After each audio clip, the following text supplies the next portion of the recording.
Kuri uyu munsi wo ku cyumweru tariki 30 Mutarama 2022 nibwo abakobwa 34 bo mu turere turindwi tugize intara y'Uburengerazuba bari biyandikishije nk'abazitabira ijonjora rya Miss Rwanda 2022 babashije kugera imbere y'akanama nkemurampaka. Gusa abari biyandikishije bose hamwe bari 51, bose uko ari 34 kuri uyu munsi bagiye banyura imbere y'abagize akanama nkemurampaka bakagaragaza impamvu bahisemo kwitabira irushanwa rya Miss Rwanda 2022 ndetse n'imishinga bifuza gushyira mu bikorwa baramutse begukanye ikamba.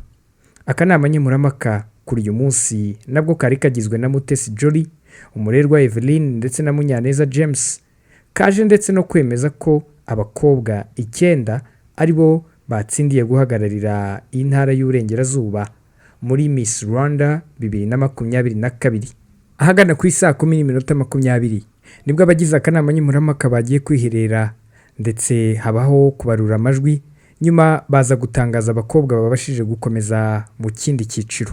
Ni ukuvuga ko aba bakobwa 9 ngiye kukubwira aribo bemejwe nk'abazaba bahagarariye Intara y'Uburengerazuba muri Miss Rwanda 2022.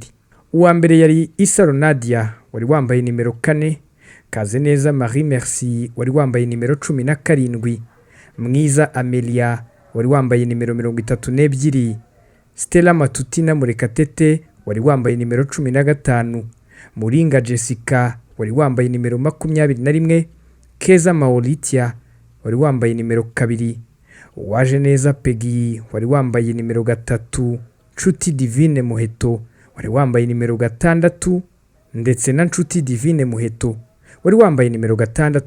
Biteganyijwe ko iri rushanwa mu gikorwa cyo gutoranya abakobwa bazahagararira buri ntara rikomereje mu cyumweru gitaha ku itariki ya 5 Gashyantare 2022 mu Ntara y'Amajyepfo, aho aribwo hazatoranywa abakobwa bazahagararira iyi ntara. Simeon Stizo Muhumuza, One Nation Radio, ijwi rya diaspora.